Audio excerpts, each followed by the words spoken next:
Yema Ghana fo nyina kwa ba na afei kasebo no yemfa emu enchiremu ensom yetiefo emrase bedafo ekọ ahomegye mu kakra na ene anampenfo ayenhyehyeye yese emrase bedafo nsamrai na eye fourth session no wono mo tenase ya etoso enum eye the fifth meeting of 84th session no wono mo entrance na ene no wo mo tenase no ankoso ewo emrase bedwafie sedi enim no efiri se empenifo eye renovation kakra ewo eye traditional chamber edema mrase bedwafo mekere parliament house enunti eye the dome Accra International Conference Center ehonomo ana ye kasai emrase bedwafo no ba bia wo mko ye bia no wo mo atenase a kire se enye asem kotoa na se de bedin kade atudwa no encha ye kura ana empenifo de betudwa ekire mu se wono mo eye nsiesie kakra ewo parliament wono mo chamber ho enunti entimemua Emma mrase bedwafo no emma ho so mba be ye o madwuma firi se ye wo wono mo so a esiesie ho ye wo wono mo a painti ho ye wo wono mo a change bulbs ene ade enunti na ehu behia se mpenifo epa bia ye bia ebetimi aboa na emrase bedwafo dwumadi o mokwa kwadie no so ebetimi akwanka nti eye Accra International Conference Center the dome ehonomo ana ye kasai empenifo asi enkonwa na eye yewura Aban Kingsford so mana bagben a wono waya chiamehene ewo Ghanaian mrase bedwafie ana September busu etwa mun ne da toso aduasa wode nkrata pie monteso okire mu ese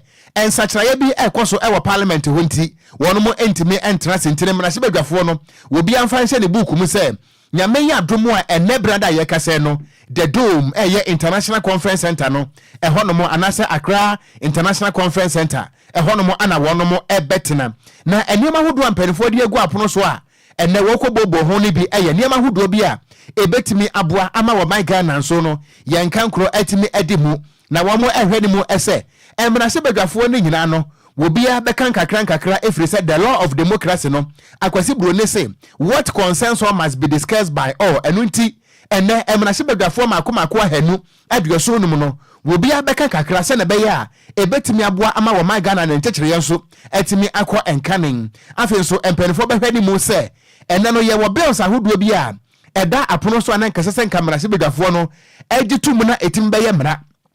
enunti ene amrase bedwafo atenase no ye hwani mu se sane ma we nyina no ene bills no won betima bobo ho ahwese ye betimi agatumu anase yentimi enye entumu na encha ye kura ana emergency meeting yenu ekoso ewo eye Accra International Conference Center wobra empenifo etenase no wo mo eye wo madwene se aban ne pese wakwaji $250 million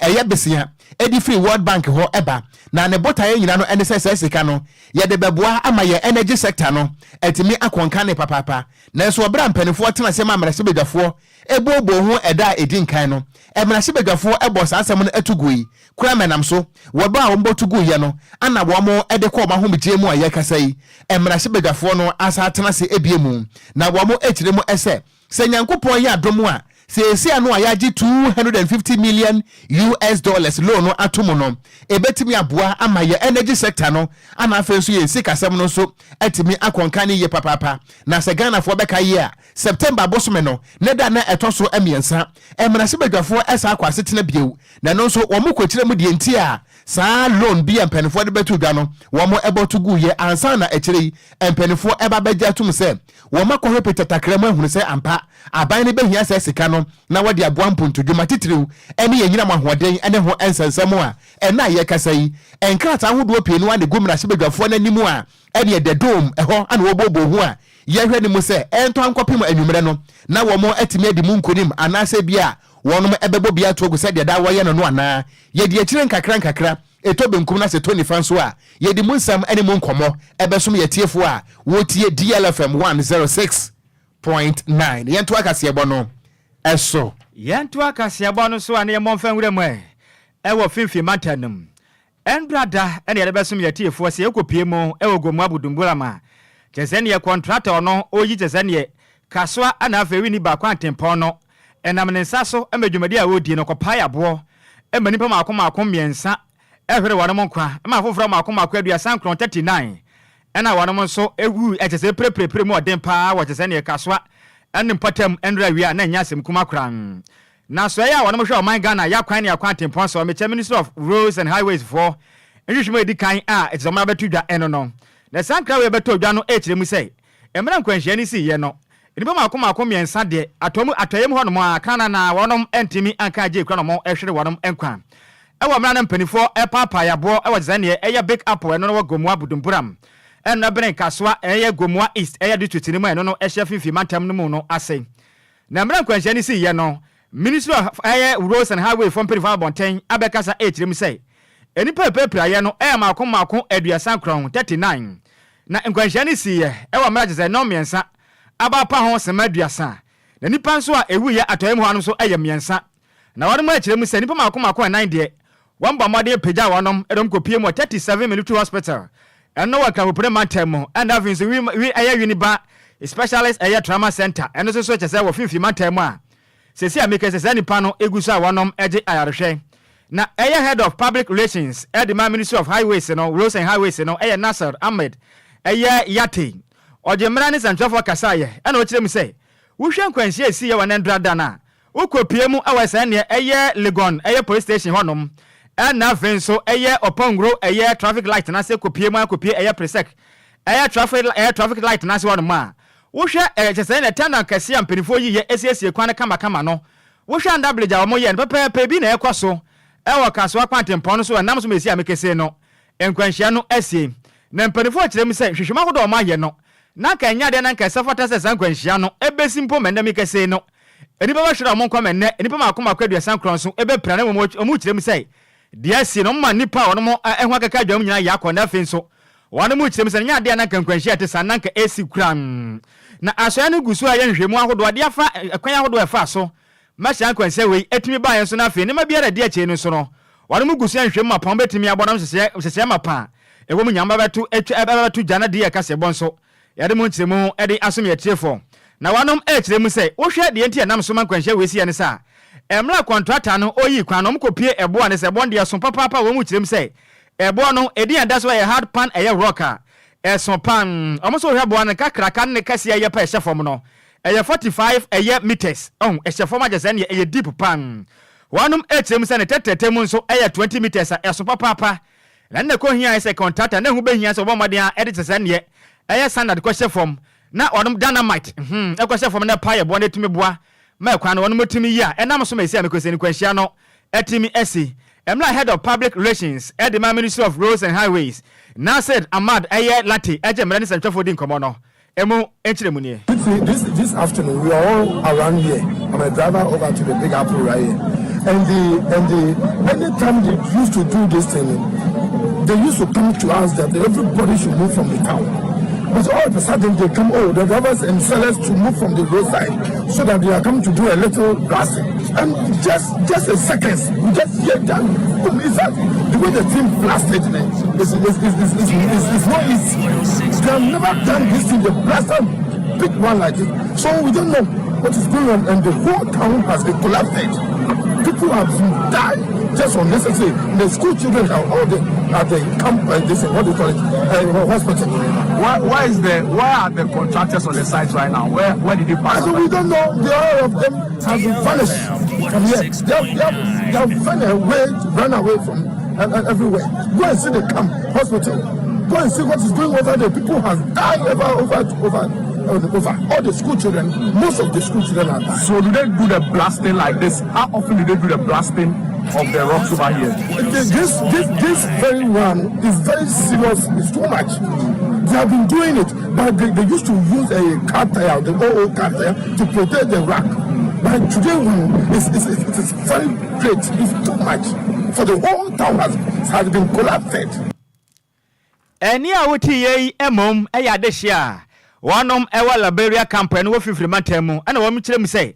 enkwanhia na esi ne dia se de tie biada empetesi ko mu hia firi say wo hwa to yancham na esi no magya pade bebre na ahwere wonom a dodo wana nso enam so eprepre me binum so ahwere mo kwanti wonom ntumi ntenase a ewa mra mpanifo emfa mpetesika emfa emre wonom eno achi ena nsentrefo eni administrator Edema St Eye Gregory Hospital eno no ewa kaso ne mpatem Mr. Matthias eye gre anapa otu techiremu ewo ni padodo a wonom ewu Edavini Padodo nso a wonom epirepira no ode mu kyeremu edosom sentrefo. Please, this is the true records of what we have in this hospital. You know, 42 people were brought here. As we speaking, we are referring 4. 2 have already gone to 37 military hospital, and the 2 we are waiting for an ambulance to be taken to Nhyiraba. Currently, these people on admission are on stable condition. We have 18 females, 9 males, and we have 2 others in our recovery. 3 were okay and has been discharged. Fortunately, we lost 3. So this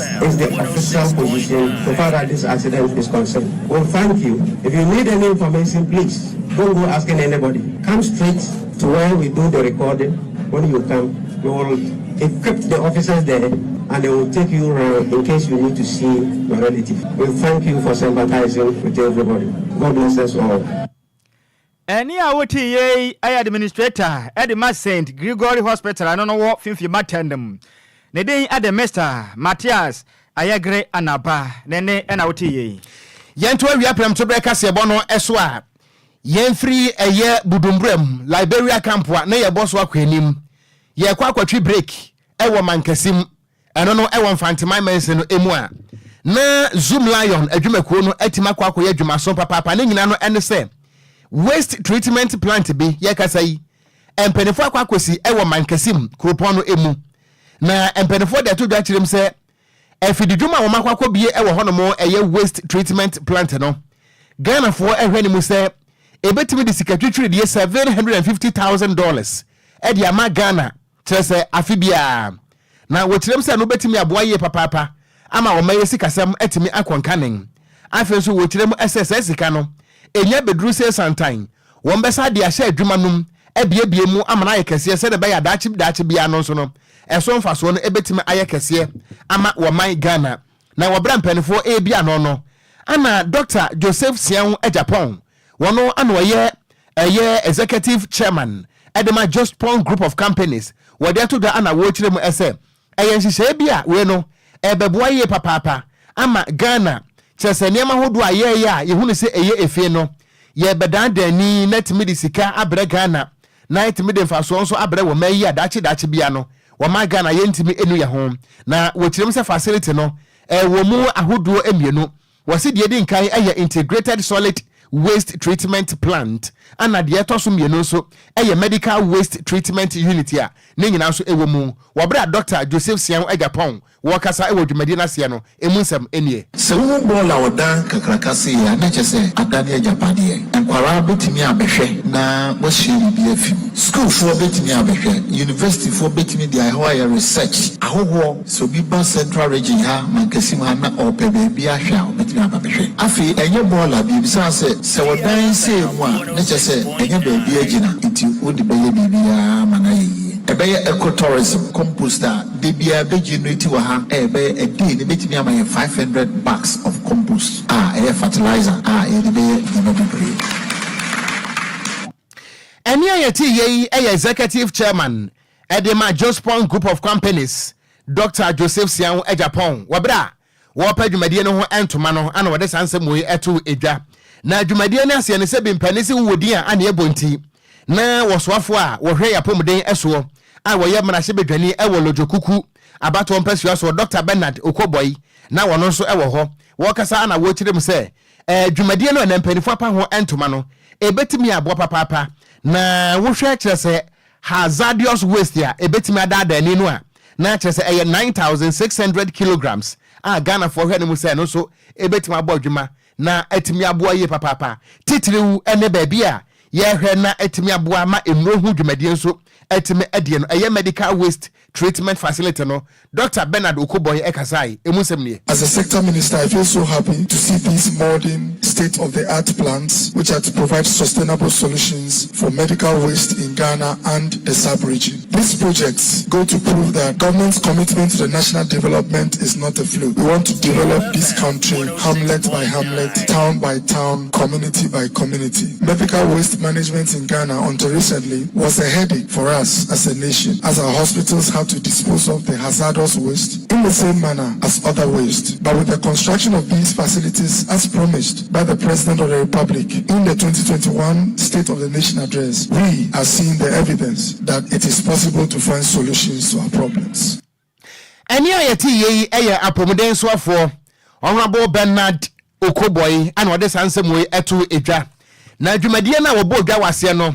na His Eminence osagefo amanfo edu a wotoso ensia wono ana oye oman hene ewo mankasim na nanomo atrankonya wono so ehotra kasemu kasai na wo hene ekirem se adwumadie no a aba na asase so no na ni age papa efre se ebetimi aboa akreti nyuma e de ama emabunu a wonom ewo mankasim ene ne mpotemo medai sonye de dem ifia adoko kroi de bi ye benye bibia obama ye nkwane e bafada dem ifi obefia onam de ifi nsunsu ado na norma mframa biara wo ikrum han na oye bibia ohawa adwene papa si adayame ase de 30 years down the line the man empa mabode de bi ye benye bibia obama hem frama no hwato no ende wa bim eni ayeti ye eye wo hempon a wote abanya so ne akonya tuntum so a benchiri eni adaje woni tiri so eye His Eminence osagefo amanfo adu a wotoso ensia wonu na yo man hene ewo mankasim na nanmo atrankonya ana wakasa yeyi na ne kurakura mu no ana emrahye badwani a wote abanya so ewo ayawa so west wogon a woye wosoafo a wohwe ahonedie eni ensuonsu a eso Mechira Minister for Sanitation and Water Resource Honorable Lydia Segram Al Hassan wono so ekopie mu ewo dwumadie na se na ne nkasa ebu na wo kirem se anamo no abana tuo ni kire se wo tu efiase ama Ghana so yenya ensu aye krogen etimi anom. This facility is yet another success in our relentless efforts to transform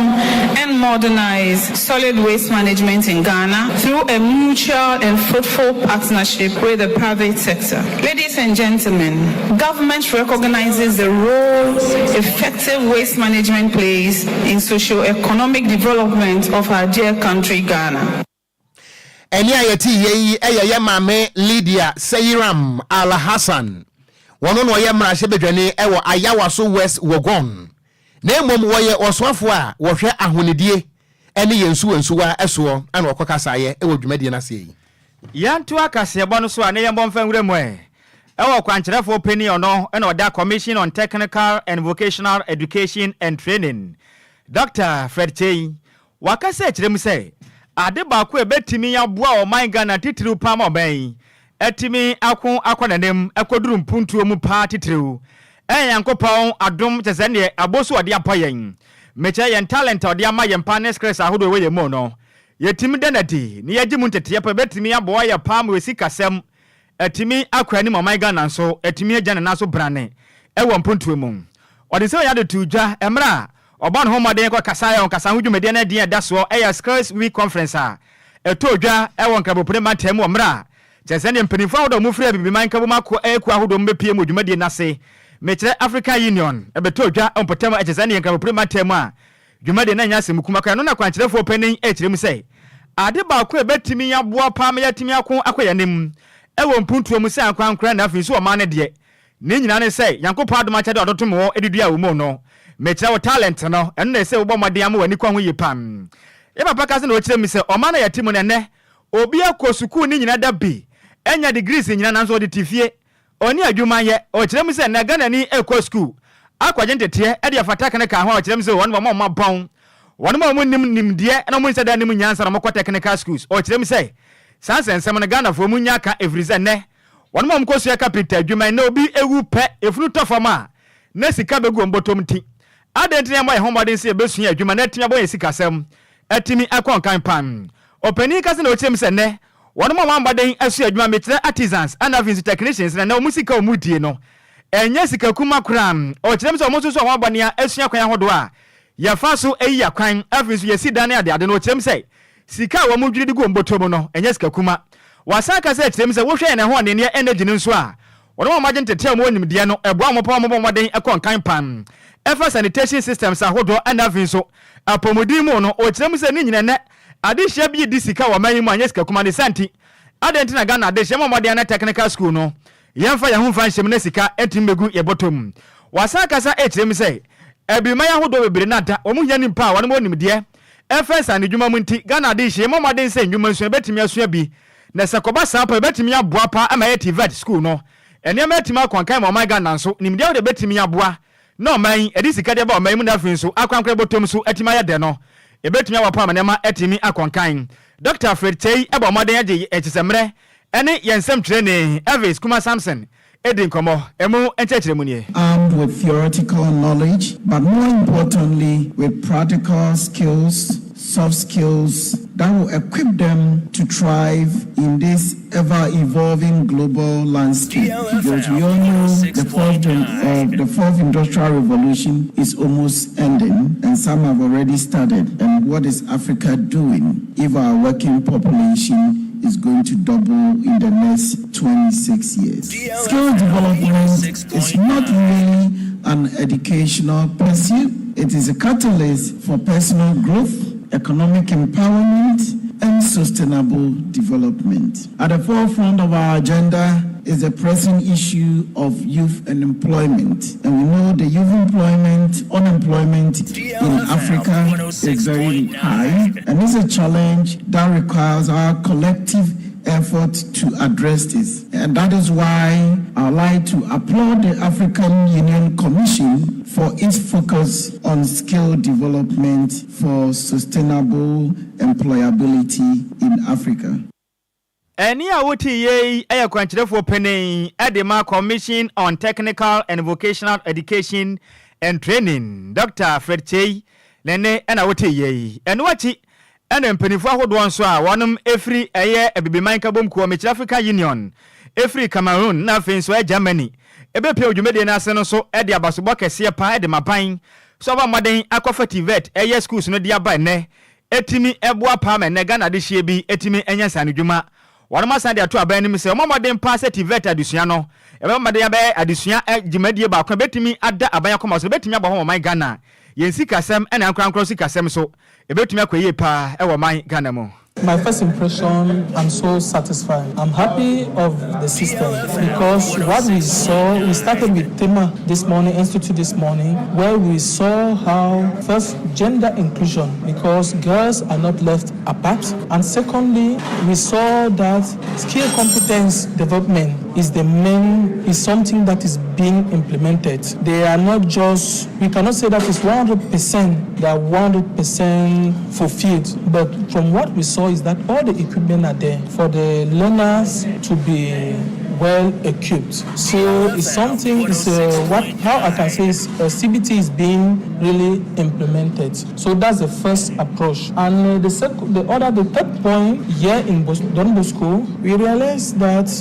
Don Bosco is electrically independent with almost 98%, as they said. I would say 100%, but we cannot say 100% because we have losses on the way. Eni awoti ye African Union delegate wanum every Cameroon and afi Germany wanum be piemo African Skills Week conference atodwa ewa krabo premate mo no wanum ene na awoti ye yento akase bono eso a na ye body awuramu ewo asoredem na mampani akufo ado ehye Ghana fo nyina bosa nyankopon aso no daye trankam daye ne ntrase nyina no ene se wonsi asodan na wonfama Ghana na yebetu de dinse National Cathedral ene meteye no meleje pa afresa nke yesi wie ye ho ananka me Kristo som ekodadie ewo wiase nyina nim na makogina mu atututumi na etieti abonsam so nanka makoto bonsam tuo wo batiri tutuo pe Kwadwo praise hallelujah maboba nyina aka dem se me kura me dia nka mpese meto no ehwa na mpese mekoto no nti egusu twen nka unam ekire hon ma parliament hon a ubati se ye dwam yeti abonsam so ye hwire ya kosoro esoro yeti abonsam so nanka sofu pani mejirani mo hon mu a mesi tutuo hey na sofu ketwa so nanka ja ma joso kama nango sirei na pai se ya nenso ewi akire aso yemimpu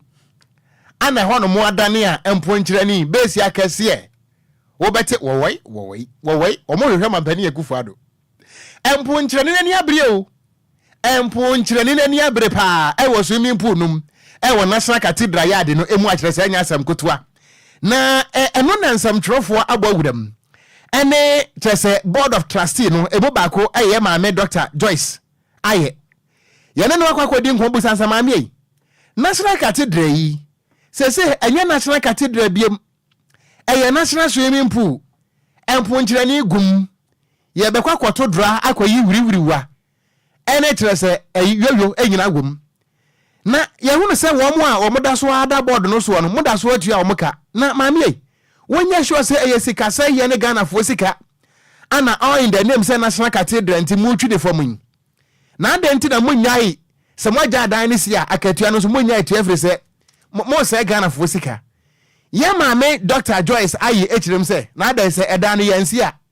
wo mo ete board no so no se bi wo mo no motutu wo mo di sika nya yie wo mo hia sika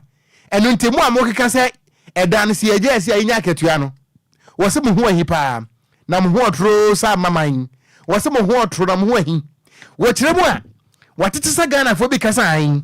Chief Executive Officer Edema National Cathedral eye Dr. Paul Opoku Mensa yeda so atua ne ka enti adenti ana mo sa Ghana fo sika wa bradan yansie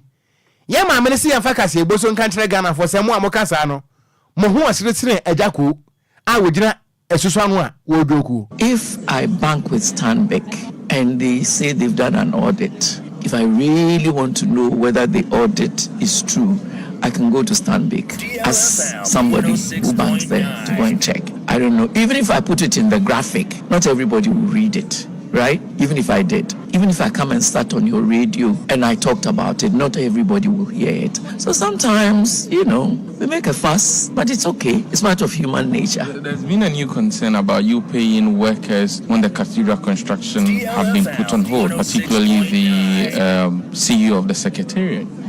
The CEO of the Secretariat, you mean if a project is on hold, it doesn't mean that people are not working to keep it going.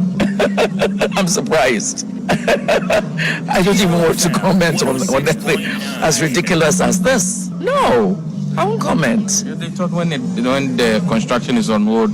and you are keeping them, then you're wasting funds. Oh my goodness. So you establish an organization. The organization. Enti eni ayeti ye Dr. Joyce ayi wo ye member Emma National Cathedral Board of Trustee ana wo chirem se eda no si eje si a enti ma ye ntu enipa ka na mo keka sa no a it is so ridiculous. Enti abusuan ba ye Facebook no so a National Cathedral no eden ye si aboso ama na ye fe Kwadwo okon ye si aboso ama na ye Kofi Taylor ene wo ho no na wan so dai me wawa se ebinom da so a eje aketua wa adwuma we ho firi se minnim hyehye no se de ekoye de nanso no se adwuma de okon atwetin se ye sa cha akra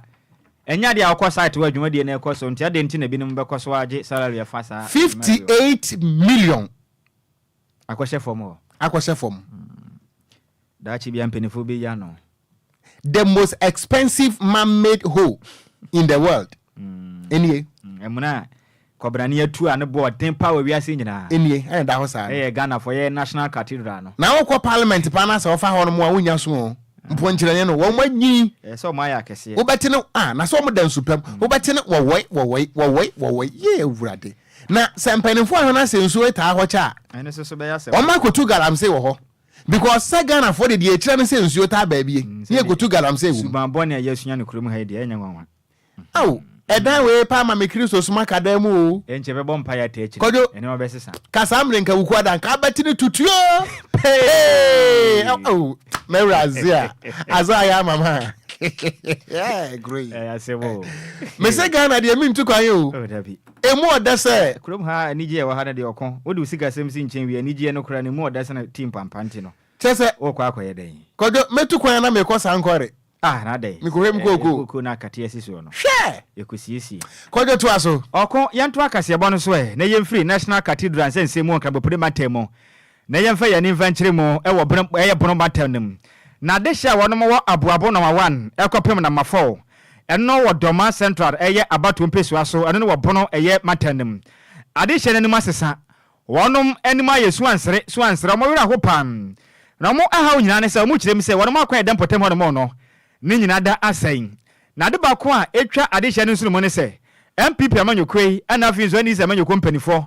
wɔnom kopie mu pɔtɛm hɔ no ɛbɔ nto a asam baako a mo ka kyɛ ade hyɛ ne sɛ ɔmo akwan ne de bɛsiesie kwan de mamo yɛba ho homaden sɛ yakopɔ yɛ adam na moto abande ma yɛ pɛ yɛbɛsiesie kwan na de hyɛ ne kyerɛ mu sɛ ade baako mpo etwa mu nso mu pa titiriw ne sɛ emfimpim yɛ na de nu edunsia mu no 2016 ekakuma bi pɛ na ka kwan mpanifo atimi asiesie kwan de ma wɔnom nanso mu kyerɛ mu sɛ ɛbɛpem samra me no kɛsɛ mfinhyia bɛyɛ ngwɔtwe nie mpanifo atu akwan agyeje ma nya de mo ato akwaso asiesie kwan no na de hyɛ ne kyerɛ mu sɛ mɛhyɛ badwani a ɔte abanwa so ɛde ma de hyɛ mo mpɔtɛm hɔ no no ne de yɛ de hɔna bo kwaku agyeman manu ɔde ate ɔno mu sɛ oh bɛyɛ sɛ bosom ba kontam de sɛ de tie bia na kwan no bɛsiesie ne kama pa ma kwan abadie de atoyɛ pa de ma wɔnom nanso ade hyɛ ne kyerɛ mu sɛ saa rehyɛ mu a kwaku agyesa agyeman manu aka kyerɛ wɔnom no ɛnya de bɛyɛ wɔnom de efirihyɛ mfinhyia bɛyɛ ngwɔtwe ni ɛna mpanifo dada wɔnom bɛpem sɛm na me no kɛsɛ na kwan no wɔndom entimi ensiesie mfa ma wɔnom nti ade hyɛ ne kyerɛ mu sɛ ade ba ko ada wɔn akoma so ni nyina ne sɛ nya batoɔ na wɔn kwan na asɛ yɛ ne obi ɛkɔ asopiti a ɔntumi nkɔ obi kɔ afom a ɔntumi kɔ obi kɔ dwa so a ɔntumi kɔ no ɛna de wɔn akoma so pa ne sɛnti sɛ afi wei sɛ NDC amanyɔkuo mu mpanimfoɔ na afi nso MPP mpanimfoɔ a wɔn de amesiesie akwan de sɛ de tie biara no wɔahwɛ abatoɔ deɛ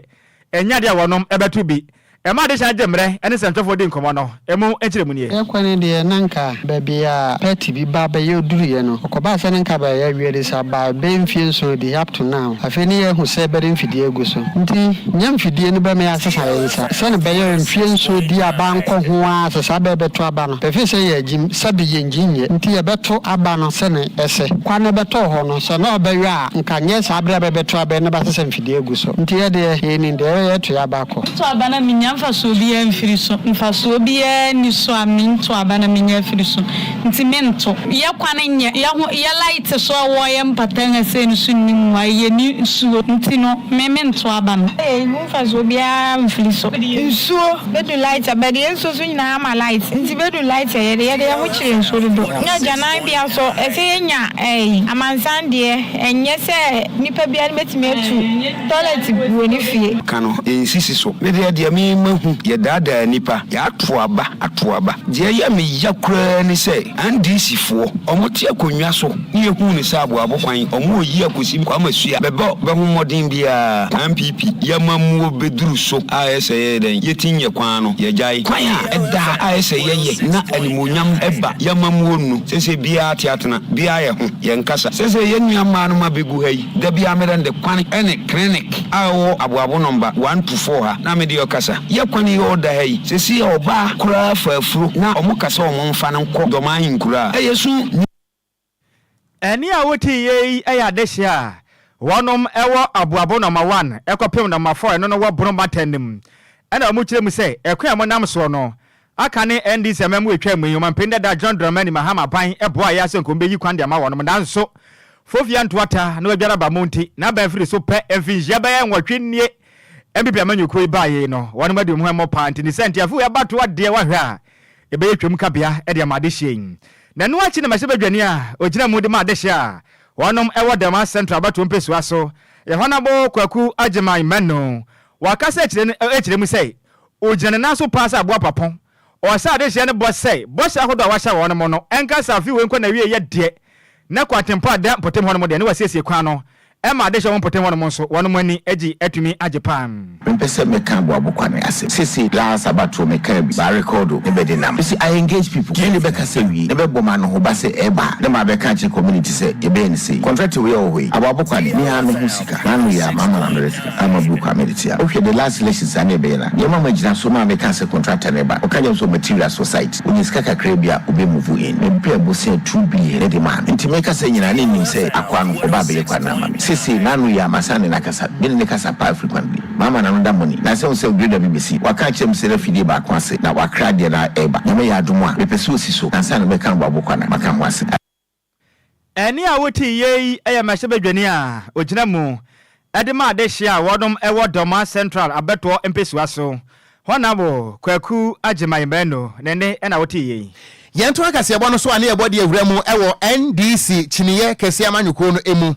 Na Frank Ekurani eye kane mampani John Dramani Mahama. Wode atodwa kirem se NPP aban emfinhia nwotwenie.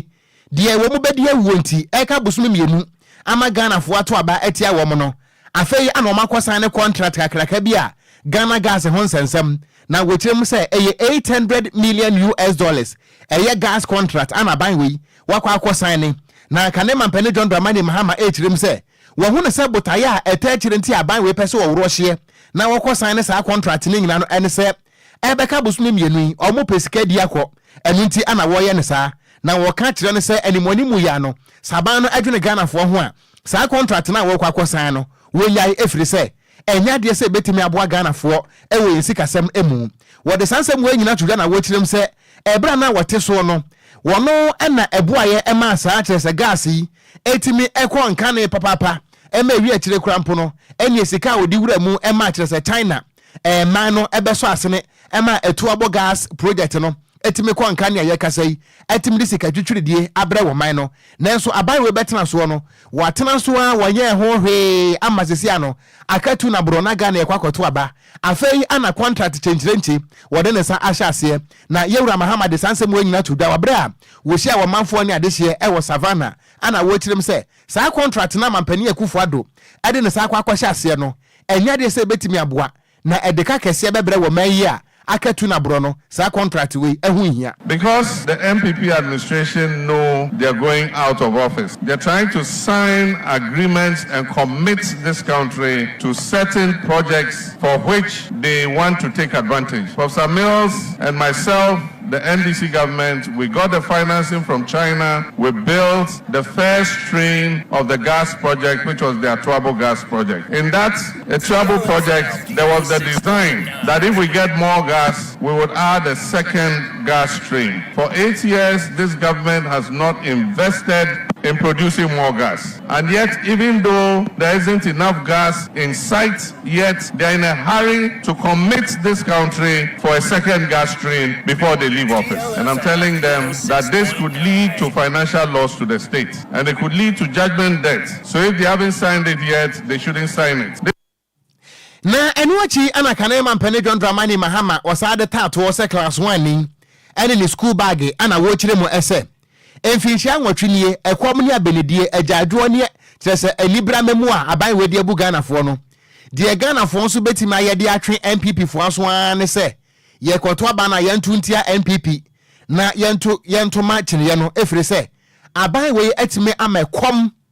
pa ana ade Ghana fo nti Ghana fo Mosu mu waketua bia mumfrentua wo mosoka nyame adomu a December 7 has performed so poorly. You don't reward it with another electoral success, because that breeds impunity and sends a signal that anybody can come and do anything, toy with the lives of our people, and still he will be rewarded with success in elections. NPP deserves to go back into opposition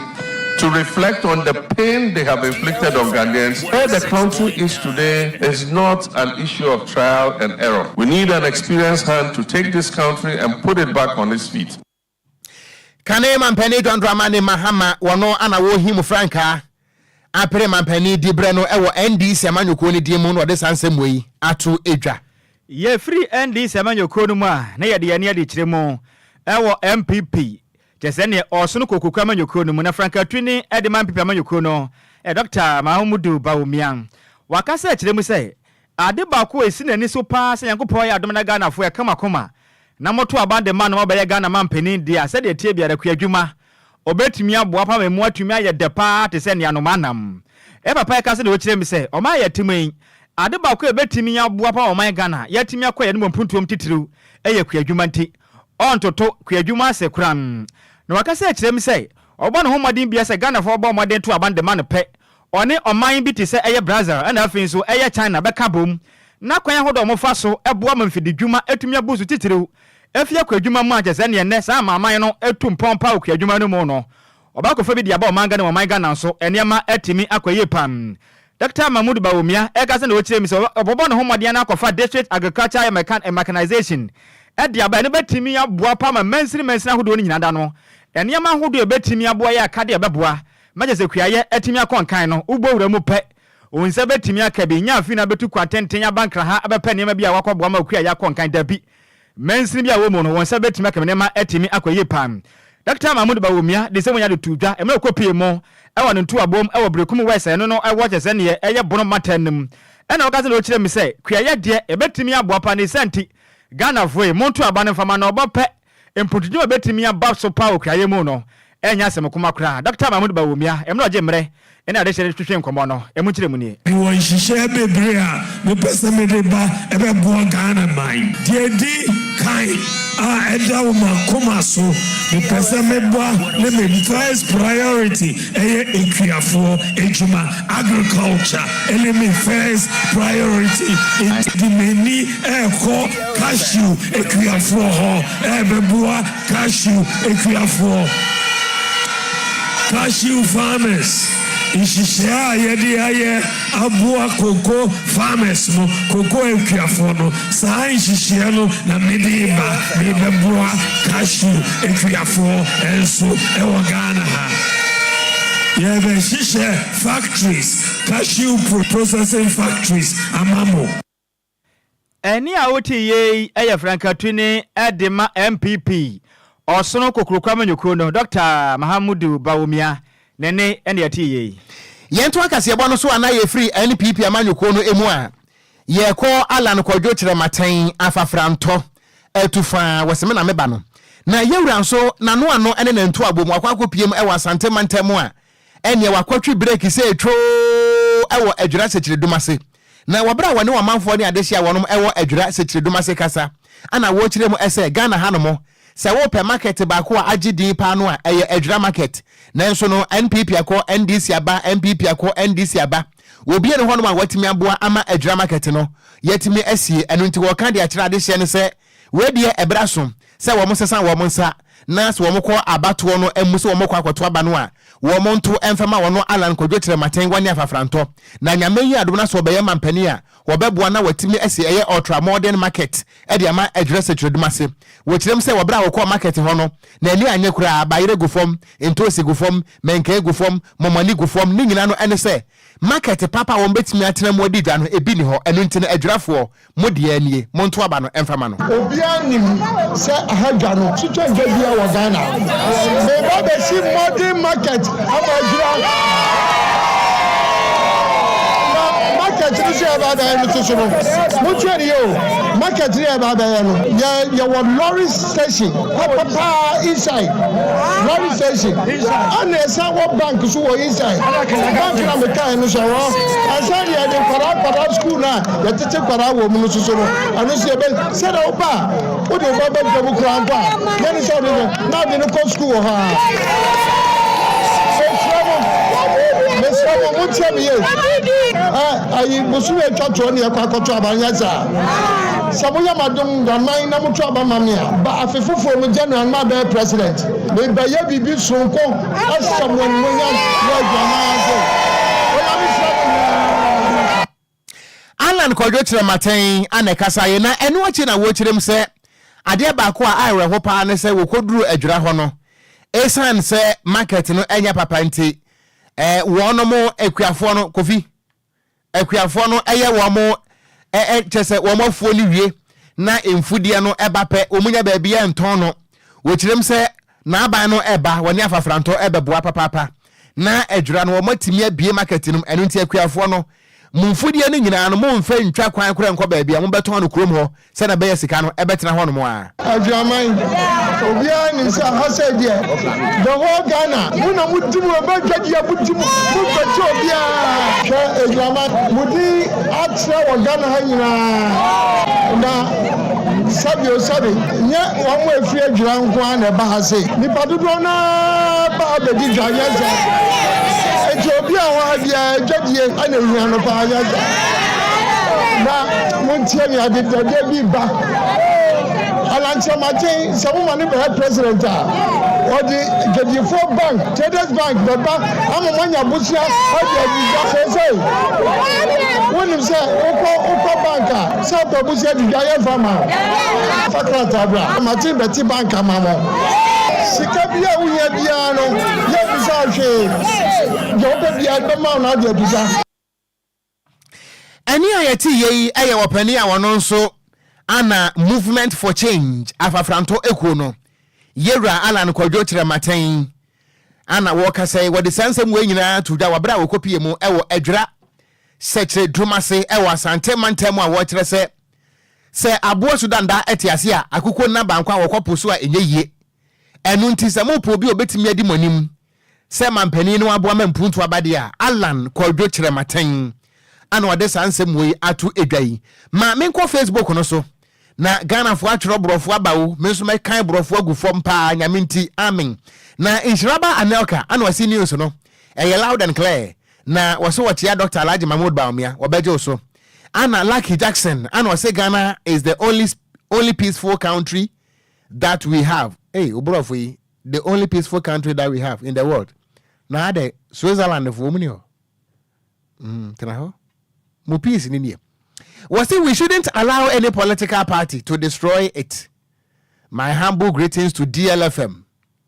and Daddy Lumba. Wabeje Osopa was the legend of all time. Yada sepa ono ye goat. Kwadwo say goat no say what you say? Oh, me tia say pa. Say me busa akwa bi say ye ka goat no ye ka goat ogina ma de. Was say the ghost of all teachers. Achire fo nyina ensaman na nchechire na no odin na no odin say nye good now nka owo so person kon kan say o say wo da ogini panis boni o na piaga was say let's vote for Dr. Mahmoud Baumia to continue the work. Anna Doris Chum was say loud and clear ewo insawam dobru wofa how are you doing me wofa say me hoye pa we do it to different ama and I say no matter the noise and the attack on the EC still December 7 2024 every single Ghanaian love okay Dr. Mahmoud Baumia Hansin Diodru and I say good afternoon Okran Kwadwo Sammy and I say thank you very much for your good work done for Mother Ghana na mitiemo hwemo life free Atomic Hotel ewo Dan Sopman ana Richard Ahwe your friend DJ Ghana man was see with in life Eddie Free Betchery DLFM annex ewo Betchery and I was see good afternoon wako na medase was see news no emu de pa na afen so no watia incoming MP for a year Tabewu Kwadwo krom Kwadwo any na da ho no say din takrade Kwadwo krom Tabewu abato mpesu aso akwa na mekwa ekogina. That's right. Enti wose kase bono dia in fact e more the sound manam ya da sepa DJ Ghana man ana action boy ATM and was in fact DLFM no size I am action boy live from Afienya mobile and was offer ya da sepa papa ana Kofi Parliament and was we are killing our nature due to greediness. I am watching you live from Agona Bobikuma in the central region Odoi Otroba kwa ye Mobinsu Ntrobi ana Robert Gameli and was say Togbi Gogoligo Gameli na therefore and was offer the construction of National Cathedral is the immense power in choosing when to speak by stating silence. Hey Radinga Nkopon Kwadwo oko hey DJ Gameli Brofo dey we say oh David akoko de ehwe bekun akoko Brofo dey tisa medwene ho amenti ase o kokan so a no wonu anya asem ai ono wanko school no Ghana ha o ana men to atadwe man on to atadwe man to de brofo bekum sa brofo no so de ana esoso tie ni ye o wo say wofa the construction of National Cathedral is the immense power in choosing when to speak by stating silence you command to the situation. Hey, Robert Gameli. Baby, you free by any what go? Kofi. One poem here, my bro. Hey, comment of the year, comment of the year. What's the offer? The construction of National Cathedral is the immense power in choosing when to speak by stating silence. By stating silent, you command to the situation.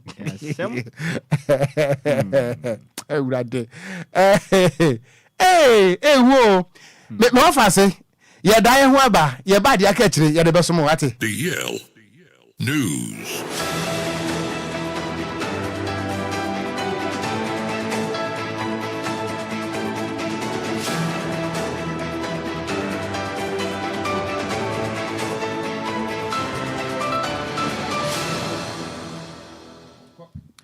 Yasan Emma Mwakwaba na putipru Yankopon ya adoma ene wie yara Oman Konkro Ghana Yem Black Stars no ene Sudan national team no esi akan na line up na betoja ne senti yebo modern ya de asom yen etiefo goalkeeper beto obegina atenanim e de ma Oman Ghana aye Lawrence Atizigi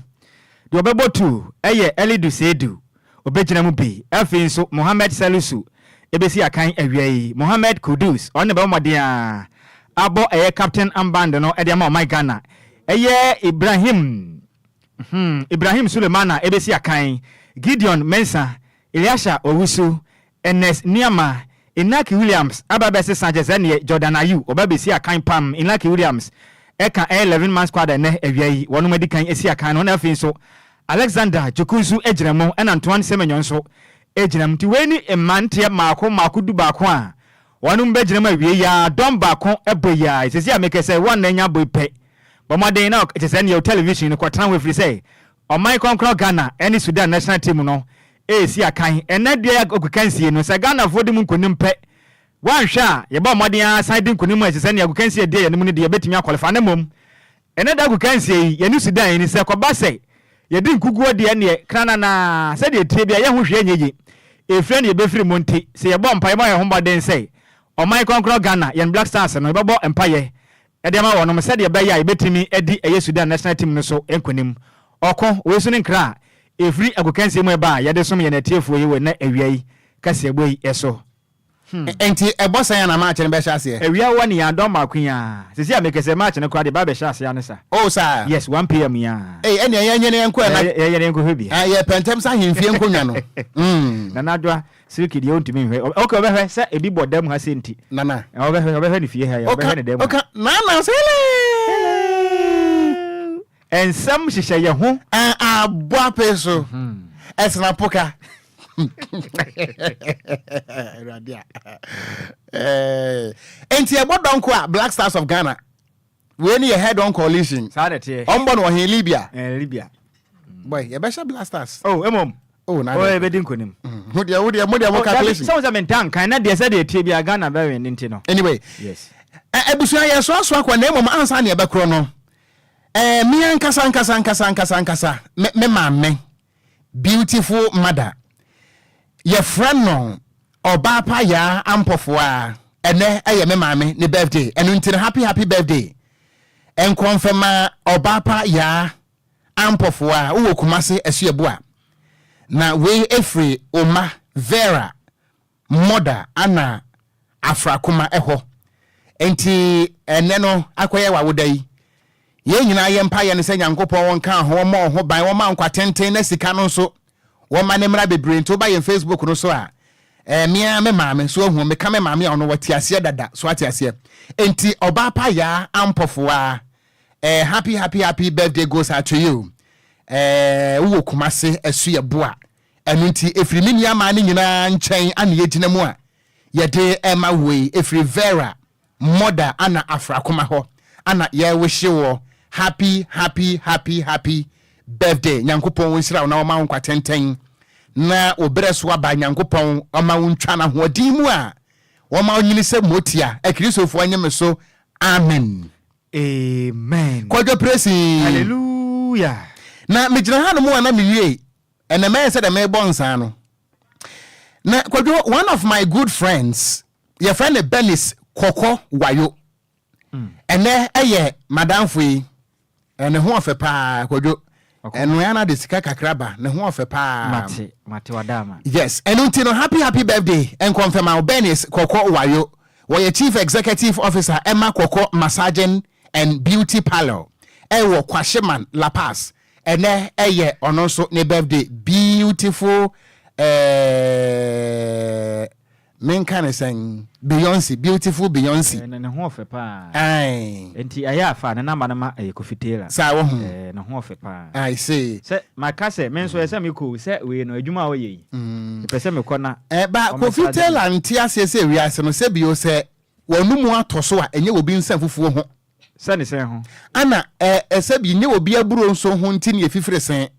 What you say? Enti happy birthday. Special one goes out to you. Benis Koko Wayo, Chief Executive Officer for Koko Massaging and Beauty Parlor, Ewo Kwashiman La Paz. Ene eye wa woda Nyankopon wonhyira wo. Wono mo wo ma wonim die ne wadwuma no so wontiretire mo kama.